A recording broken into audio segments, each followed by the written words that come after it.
Hi friends, welcome to my channel Krish Health and Beauty Creatives. இன்னைக்கு நம்ம 7 days weight loss diet food challenge day 6 ஃப்ரெஷா start பண்ண போறோம். வாங்க. Last 5 days வீடியோவை நீங்க பார்த்திருப்பீங்கன்னு நினைக்கிறேன். பார்க்காதவங்க லிங்க் டிஸ்கிரிப்ஷன்ல கொடுக்கிறேன் பாருங்க. Friends, நான் 7 days weight loss challenge day 1ல நான் 84.3 kg இருந்தேன். நேத்தி வெயிட் செக் பண்ணும்போது 80.9 kg இருந்தேன். நான் தொடர்ந்து 4 days டயட் இருந்ததுக்கு நான் 3.4 kg லாஸ் பண்ணியிருந்தேன். எனக்கு ரொம்பவே சந்தோஷமா இருந்துச்சு. இன்னைக்கு டே 6 நான் எவ்வளவு வெயிட் லாஸ் பண்ணியிருக்கேன்னு போய் பார்க்கலாம் வாங்க ஃப்ரெண்ட்ஸ். மார்னிங் எழுந்துக்கவே 7 o'clock ஆயிடுச்சு. எப்பயும் போல எம்டி ஸ்டொமக்ல வெயிட் செக் பண்றேன். 80.2 kg இருந்தேன். நான் 700 கிராம் நான் இன்னைக்கு லாஸ் பண்ணியிருக்கேன். நேற்று நான் 1 kg லாஸ் பண்ணியிருந்தேன். இன்னைக்கு நான் 700 கிராம் தான் லாஸ் பண்ணியிருக்கேன். நான் 5 days தொடர்ந்து டயட் இருந்ததுக்கு நான் 4.1 kg லாஸ் பண்ணியிருக்கேன். ஃப்ரெண்ட்ஸ், நான் 700 கிராம் நான் இன்னைக்கு லாஸ் பண்ணியிருக்கேன். ரொம்பவே ஹாப்பியாக இருக்கு. உங்களுக்கு 2 days-ஆ 1 kg குறைஞ்சிது. இன்னைக்கு 700 கிராம் குறைஞ்சிருக்குன்னு நீங்கள் கேட்கலாம். ஸ்டார்டிங்கில் வேகமாக வெயிட் லாஸ் ஆகிறது எல்லாமே நம்ம பாடியில் இருக்கிற தேவையில்லாத நீர் சத்து தான். இனிமே தான் நம்ம ஃபேட் ரெடியூஸ் ஆக ஸ்டார்ட் பண்ணோம். எனக்கு இன்னைக்கு 700 கிராம் லாஸ் பண்ணியிருக்கிறதே எனக்கு ரொம்பவே ஹாப்பியாக இருக்கு. கமெண்ட்ல ஒரு சிஸ்டர் கேட்டிருந்தாங்க வெயிட் செக் பண்ற மிஷின் எவ்வளோன்னு. நான் ஃப்ளிப்கார்ட்ல தான் வாங்கினேன் 1000 rupeesக்கு. பை லிங்க் டிஸ்கிரிப்ஷன்ல கொடுக்குறேன், பிடிச்சவங்க வாங்கிக்கோங்க. இது ரொம்பவே நல்லா இருக்கு. எந்த மால் ஃபங்க்ஷனும் இல்லாம நல்லாவே ஒர்க் பண்ணுது. ஒரு சிஸ்டர் கமெண்ட்ல கேட்டிருந்தாங்க உங்களோட டார்கெட் வெயிட் என்னன்னு. என்னோட target wait 70 kg. 1 or 2 months ஆகும்னு நினைக்கிறேன் இந்த 70 kg வரதுக்கு. அது வரைக்கும் நான் இந்த டயட்டை தான் நான் ஃபாலோ பண்ண போறேன். அதுக்கப்புறம் மெயின்டெனன்ஸ் டயட் ஃபாலோ பண்ணலான்னு ஐடியாவில் இருக்கேன். அதுவும் உங்க கூட கூடிய சீக்கிரம் நான் வீடியோ மூலமா ஷேர் பண்ணிப்பேன். இன்னைக்கு டீடாக்ஸ் டீயா நான் கபசுர குடிநீர் எடுத்துக்கிட்டேன். தினமும் வீட்டில் மார்னிங் அதை தான் குடிச்சிட்டு இருக்காங்க. நான் மட்டும் தனியா இத்தனை நாளா டீடாக்ஸ் ட்ரிங்க் ரெடி பண்ணி குடிச்சிட்டு இருந்தேன். இன்னைக்கு என்னையும் நீ கபசுர குடிநீர் தான் குடிச்சே ஆகணும்னு சொல்லிட்டாங்க. அதனால நான் டீடாக்ஸ் ட்ரிங்க்கும் கபசுர குடிநீரே குடிச்சிட்டேன். இப்ப இருக்கிற சிச்சுவேஷனுக்கு இந்த கபசுர குடிநீர் ரொம்பவே ஹெல்ப் பண்ணும். இன்னைக்கு நான் பிரேக்ஃபாஸ்டா கார்ன் கேரட் சூப் எடுத்துக்கிட்டேன். ரொம்பவே டேஸ்டியா இருந்துச்சு. ஃப்ரெண்ட்ஸ், நான் ப்ரிப்பேர் பண்ணதை காமிக்க முடியல, அதனால நான் வாயாலேயே சொல்லிடுறேன். ஒரு வானல்ல 1 tablespoon ஆயில் சேர்த்துக்கிட்டு ஜிஞ்சர் கார்லிக் பேஸ்ட் நல்லா வதக்கிக்கிட்டு ஆனியன் கேரட் அண்ட் கார்ன் அது மூணுத்தையும் சேர்த்து நல்லா வதக்கிக்கிட்டு ஒரு ஓவர் குக் பண்ண வேண்டாம். ஒரு 2 minutes நல்லா வதக்கிக்கிட்டு அதுக்கப்புறம் வாட்டர் தேவையான அளவுக்கு ஆட் பண்ணிக்கோங்க. தேவையான அளவுக்கு வாட்டர் ஆட் பண்ணிட்டு பெப்பர் அண்ட் சால்ட் டேஸ்ட்டுக்கு ஏற்ற மாதிரி போட்டுட்டு நல்லா ஒரு 10 or 20 minutes நல்லா கொதிக்க விடணும். திக்கான உடனே எடுத்துடலாம்.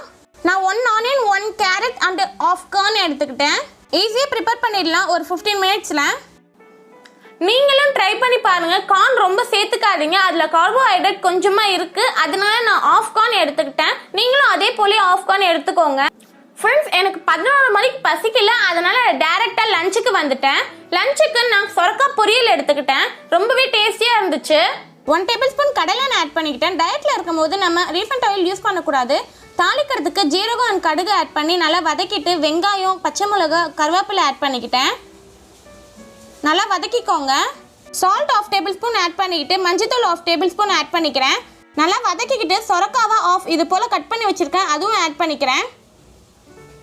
நல்லா வதக்கிக்கோங்க. நெக்ஸ்ட் தேவையான அளவுக்கு வாட்டர் ஆட் பண்ணிக்கோங்க. 1 tablespoon குழம்பு மிளகாத்தூள் ஆட் பண்ணிக்கிட்டேன். நல்லா வதக்கிட்டு ஒரு தட்டை போட்டு மூடி வச்சுருங்க. இப்போ சொரக்காய் நல்லா வெந்துடுச்சு. இந்த நேரத்தில் பீனட்டு 1 tablespoon அரைச்சி வச்சுருந்தேன், அதையும் ஆட் பண்ணிக்கிறேன். நல்லா வதக்கிட்டு டேஸ்ட்டுக்கு ஏற்ற மாதிரி சால்ட் ஆட் பண்ணிக்கோங்க. நல்லா மிக்ஸ் பண்ணிக்கோங்க. அவ்வளோதான், சொரக்காய் பொரியல் ரெடி பண்ணியாச்சு. நீங்களும் ட்ரை பண்ணி பாருங்கள், எனக்கு ரொம்பவே பிடிக்கும். ரொம்ப டேஸ்டியாக இருந்துச்சு. சொரக்காயில நிறைய விட்டமின்ஸ் அண்ட் நார் சத்துக்கள்லாம் இருக்கு. அது நம்ம வெயிட் லாஸ் பண்றதுக்கு ரொம்பவே ஹெல்ப் பண்ணும். இந்த சொரக்காயை நம்ம மத்தியான டைம்ல சாப்பிட்டா பசி எடுக்காம இருக்கும். நெக்ஸ்ட், நீங்க இந்த டயட்டை ஃபாலோ பண்றீங்கன்னா நீங்க கம்பல்சரியா உங்க கேஜுக்கு தகுந்த மாதிரி வாட்டர் குடிச்சாகணும். அப்பதான் உங்களுக்கு சீக்கிரமா வெயிட் லாஸ் ஆகும். நீங்க தண்ணியே குடிக்காம ரைஸ் சாப்பிடாம இருந்தீங்கன்னா உங்களுக்கு வெயிட் லாஸ் ஆகவே ஆகாது. ரைஸ் சாப்பிடாம இருந்து ஒரு பிரயோஜனமும் இல்லை. அதனால நீங்க வாட்டர் கம்பல்சரியா நீங்க உங்க கேஜுக்கு தகுந்த மாதிரி குடிச்சாகணும். 20 kgக்கு 1 liter குடிக்கணும்னு சொல்லியிருக்கேன். அதே போல நீங்க ஒரு 60 kg இருந்தீங்கன்னா 3 liter குடிச்சாகணும் ஒரு நாளைக்கு. நீங்க அதுக்கு மேலேயும் குடிச்சாலும் ஓகே தான். இந்த வாட்டர்ல 0 calories தான், அதனால நம்ம எவ்வளவு வேணா குடிக்கலாம். நான் ஈவினிங் ஸ்நாக்ஸுக்கு நான் கோவா எடுத்துக்கிட்டேன். நீங்க எந்த ஃப்ரூட்ஸ் வேணா எடுத்துக்கலாம். வெள்ளரிக்காய், கேரட், பப்பாளி, ஆப்பிள் எது வேணா நீங்க எடுத்துக்கலாம். நைட்டு டின்னரா நான் 3 ஃபிஷ் எடுத்துக்கிட்டேன். ஷாலோ ஃப்ரை பண்ணி ரொம்ப ஆயில் சேர்க்காம. நான் 3 மீன் எடுத்துக்கிட்டேன். மிளகாத்தூள் உப்பு போட்டு நல்லா பெரட்டி எடுத்துட்டு லைட்டாக வாட்டர் ஊற்றி நல்லா பெரட்டி எடுத்துகிட்டு தோசைக்கல்லில் லைட்டாக 1 டேபிள் ஸ்பூன் ஆயில் ஊற்றி இந்த ஷாலோ ஃப்ரை மாதிரி பண்ணி எடுத்துக்கிட்டேன். நம்ம ஃபிஷ் அண்ட் மட்டன் சிக்கன் எதாக இருந்தாலும் 200 கிராம் வரைக்கும் தான் சாப்பிடணும் டயட்டில் இருக்கும்போது. நீங்கள் சிக்கன் மட்டன் ஃபிஷ் மஷ்ரூம் எது வேணால் நீங்கள் சாப்பிடலாம். லிமிட்டாக சாப்பிடணும். ரைஸ் சேர்த்துக்காமல் சாப்பிடணும். ரொம்ப ஆயில் சேர்க்காமல் ஃப்ரை பண்ணி சாப்பிடுங்க. இல்லைன்னா நீங்கள் குழம்புல போட்டு கூட நீங்கள் சாப்பிடலாம். எப்பயுமே நம்ம டயட் இருக்கும் போது நைட்டு டின்னருக்கு நம்ம லைட்டாக தான் சாப்பிடணும். நம்ம பிரேக்ஃபாஸ்ட்டும் லஞ்சும் கம்மியாக சாப்பிட்டுட்டு டின்னர் அதிகமாக எடுத்துக்கிட்டோம்னா நமக்கு கண்டிப்பாக வெயிட் கெயின் ஆகும். அதனால நம்ம பிரேக்ஃபாஸ்ட் லஞ்சை விட கொஞ்சம் கம்மியாக சாப்பிட்றது தான் ரொம்ப நல்லது. அவ்வளோதான் ஃப்ரெண்ட்ஸ், டுடே டே 6 ஃபினிஷ் பண்ணிட்டோம். நாளைக்கு மார்னிங் நான் வெயிட் செக் பண்ணும்போது தான் தெரியும் நான் எவ்வளோ வெயிட் லாஸ் பண்ணியிருக்கேன்னு. உங்களுக்கு இந்த வீடியோ ரொம்ப யூஸ்ஃபுல்லாக இருக்கும்னு நினைக்கிறேன்.